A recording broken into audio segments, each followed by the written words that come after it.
I built a $3.5 million per year real estate company, and then it went belly up. Here's exactly how I built it, what went wrong, the lessons I learned and extracted to build back much better, much more profitable, much more sustainable, and the pitfalls that I had to go through that you can avoid if you're in real estate. I got my start in real estate at about 18 years old after I dropped out of college. And one of the things that fascinated me, that all I cared about, is being able to show checks online like the buddies that I knew that were already in the business were showing. One of them in particular was these two guys that were in Auburn, Washington, and I was in Seattle, and I was in Bellevue, Washington. They were holding up this $40,000 Chase Bank check from a wholesale deal that they did. And that just blew my mind. All I wanted to do is be those guys. And so I set out to do any other 18-year-old is let's make money as quick as possible. And I got my real estate license. I was probably the worst real estate agent on earth. Didn't do any deals, didn't learn much about the business, but it introduced me via one of the brokerages that I had my license at to this off-market world, this wholesaling world. And this part of the story is very important because a lot of you guys, whether you're already doing dozens of deals per year or you're brand new, your origin story is important because it shapes your psychology and what really fuels the gas in your engine. And so I chased and chased and chased. After 6 months, I got my first wholesale deal in Seattle, Washington, off a cold call. And again, a lot of you guys that are complaining you're 3 months in, you haven't done a deal yet. Well, I was 6, 7, 8 months in cold calling a title company list in my parents' upstairs bedroom while all my friends were at college partying. So I feel your pain. And that first deal changed my life forever. I took a big risk right away. I opened a big office, personally guaranteed the lease. I stuffed it with a bunch of salespeople. I had no idea what I was doing. I had no idea how to hire. I was just doing what I saw my buddies doing. They had an office. They had some employees. So I was like, I got a check. Let me get an office. Let me get employees. And the office had bullet holes in the windows and the hood. We saw 1 or 2 guys get murdered in the parking lot over drug deals. Like, not a good part of town to be in if you're 18, 19 trying to start a business. And what transpired as I hired people and paid for education and kept getting better is all of a sudden we did $100,000 in a month. And then all of a sudden we did $150,000 in a month. And this video is not about specifically how to do that. I've made videos on that prior. This video is more about extracting the lessons from this rise up and this fall that I went through. And so between 18 and 21 years old was in that office, really 8, 10, 12 hours a day, never paying myself more than about $4,000 in a month. I think my biggest earning month up until 21 was like $7,500. So I was making less than a lot of my friends were at a W-2 to do all of this. And by 21, we started having $200,000 plus months. And 21, 22, so now 5, 6 years ago was the year that we did the first year we did $3.5 million in revenue, but there was no profit. And we got to this peak, and to the world, everything looked fantastic. I had a cool car. I was traveling. I was flying first class. I was eating whatever I want. I was on top of the world by vanity metrics, right? I had a big office, a lot of employees, a lot of revenue, but the fundamentals of my business did not work. And what it led to was a catastrophic implosion. My business partnership imploded. It cost me hundreds of thousands of dollars. We had to buy out an office lease. It cost a lot of money. We had some key employees leave due to all the turmoil. We lost our marketing budget and the market got hard at the same time. All these factors came together and I went from king of the world, $3.5 million a year in business, to starting over again. Back to me and now a new partner. So my first partnership exploded. I now had a second partnership I was entering. We were pretty much starting new LLC, new everything, right? Back to the basics, back to the beginning. And that is a very difficult place to be. And so I want to first hit on, before I talk about what I've implemented to turn things around forever in my companies and start to be more profitable and more sustainable and build a foundation that'll last through market cycles, through issues. I want to first hit on a few things that happened during this period that led to just a catastrophic implosion. Number one is a bad business partnership. And a bad business partnership doesn't mean that you're partnering with a bad person, right? You have to look at the intention of a business partnership. And in real estate, I meet a lot of people with 3 or 4 partners. That's not going to work because you have to make so much money to have any profit left over at the end of the day. So my first piece of advice is if you're going to have a partner in real estate, make it just one. And more importantly, that one person needs to be a 3x return, not a 2x return. And what I mean by that is if you bring on a business partner and it's just going to double your revenue,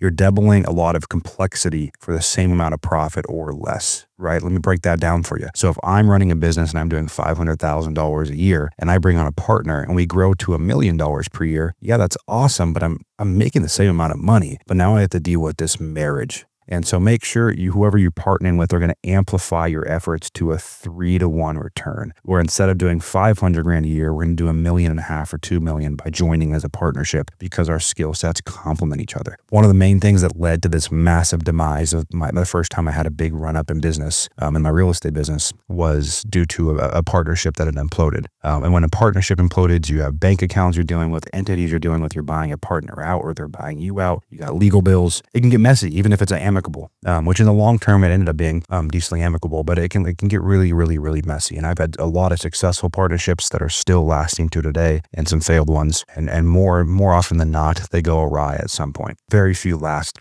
forever. So that was the first thing. The second thing was just mismanagement of capital. And you guys, I was so obsessed with vanity metrics, right? With the big office, the big team. I never looked at our books and looked at how much money we were actually making, which wasn't a lot. And one of the things I talk about now, if you're on my channel, is return on brain damage, where you have to have a high return on brain damage in business. Where for the brain damage that you're creating, which I was creating a lot of brain damage at the office, 10, 12 hours a day, big team, big overhead, to make $4,000, $5,000, $6,000, $7,000 a month, even doing millions of dollars per year in revenue. And in real estate, you're not building a sellable company. So the second thing that led to my demise beyond a partnership failing was not paying attention to capital and profit and return on brain damage. And the third piece that led to my demise was focus. We were golden object syndrome masters. If you guys are at the beginning of your journey and you see one piece of content online about seller finance and then wholesaling and then flipping, you can get lost easily. I have a saying that most people don't fail in real estate because of work ethic or talent. They fail because a lack of focus. There's too many ways to succeed. And that was the third reason. We kept trying different things. We tried throwing events. We tried building our social media brand at the time. We were doing some partnership deals, some JV deals. We were doing some creative finance deals, going after multifamily. When you dilute and diversify your strategy, all that is showing is a lack of confidence in your business. One of the quotes I always say now is diversification is a lack of conviction. And so between those three things, a partnership imploding, not paying enough attention to return on brain damage and our profit margin, and then diversification and being focused on too many things, and productive distraction is what I call it. When you're doing things that can make you money, but are not worth your time a lot of the time. That is what led to that implosion. And that implosion was gnarly. It led me to the worst place I've ever been in mental health wise in my early 20s. It led me to a stress load that weakened my immune system and made it easy for my body to contract Lyme disease, which I still deal with to this day off and on. It was a really gnarly season. And there's a lot of lessons there. And that's what I'm going to go into, you guys. So it was a dark period, kind of a dark night of the soul. There was a lot of things that helped me rebuild in my psyche and myself and my skill set to go and build much more successful companies throughout my mid and now late 20s. And that's what I'm going to spend my time on next. So that was the doom and gloom. That was, hey, this big run up to $3.5 million a year and the three things that took me into a very dark period. But I want to talk about three things, you guys, if you're trying to build a sustainable real estate business that matter. The first one, and I cannot preach about this enough, is profit. I think it's way cooler to have a $500,000 a year real estate business where you make $350,000 than it is to have $1.5 million a year real estate business where you make $300,000. And when I go and speak on stage or I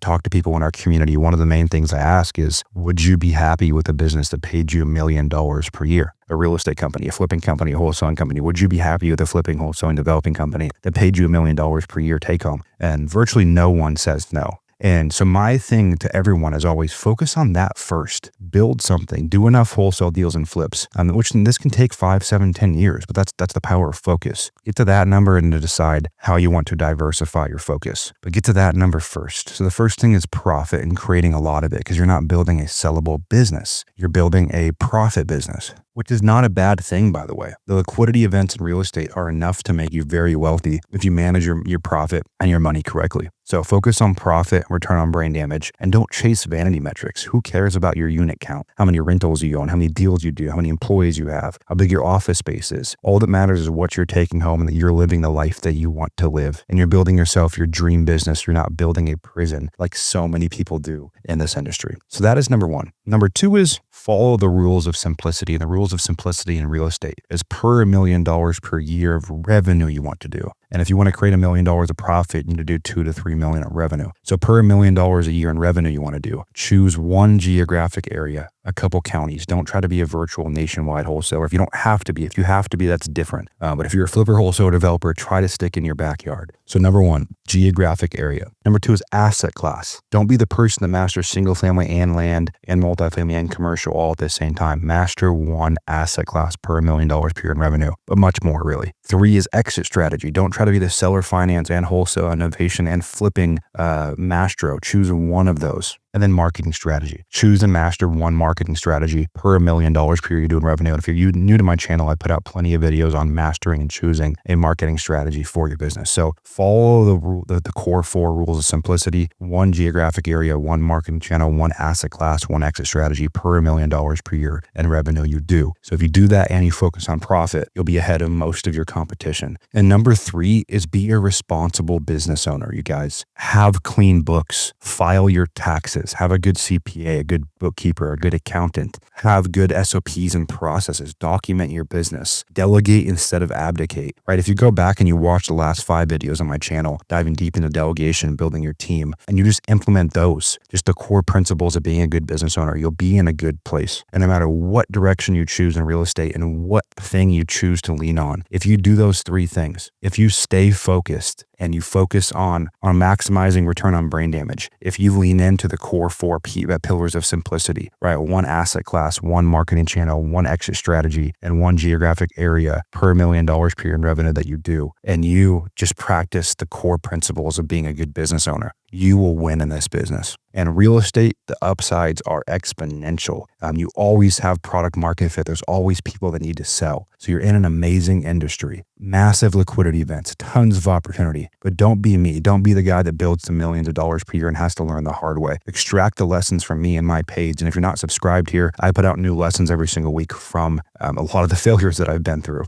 So learn from me. Right? Pay down the ignorance debt from me. Watch this video back, share it with your team. If you guys are new to this channel, one of the ways that I share what I've learned is through the off-market method. The off-market method community is one of the biggest real estate investor and agent communities in the world when it comes to learning how to source deals off-market, building your pipeline, and building a sustainable business. And so whether you're trying to find your first deal off-market or your 100th deal off-market, but you want to turn that into an acquisition machine, check out off-market method. There's a lot of people in there in a similar point of their journey to you. It's become an awesome place where I can share what I'm learning day in and day out. And you can find the link to that below this video. Secondly, you guys, if you want us to help you scale even further, you can always reach out to us at Easy Button Real Estate. We're more than happy to help you turn up your off-market deal sourcing efforts in a much more handheld way. So thank you for sticking around for this video. Make sure you subscribe, check out the off-market method and Easy Button Real Estate. And until next time, just remember, you are only one